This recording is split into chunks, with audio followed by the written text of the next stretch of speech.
ॐ योपां पुष्पं वेद पुष्पवान् प्रजावान् पशुमान् भवति।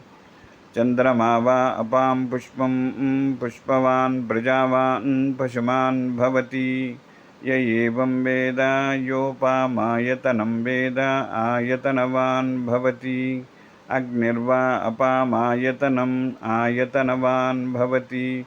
यो अग्नेरायतनं वेद आयतनवान् भवति। आपो वै अग्नेरायतनम् आयतनवान् भवति। य एवं वेद योपामायतनं वेद आयतनवान् भवति। वायुर्वा अपामायतनम् आयतनवान् भवति। यो वायोरायतनं वेद आयतनवान् भवति। आपो वै वायोरायतनम् आयतनवान् भवति। य एवं वेद योपामायतनं वेद आयतनवान् भवति। असौ वै तपन्नपामायतनम् आयतनवान् भवति। आमुष्यतपत आयतनं वेद आयतनवान् भवति।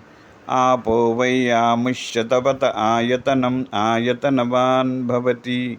य एवं वेद योपामायतनं वेद आयतनवान् भवति।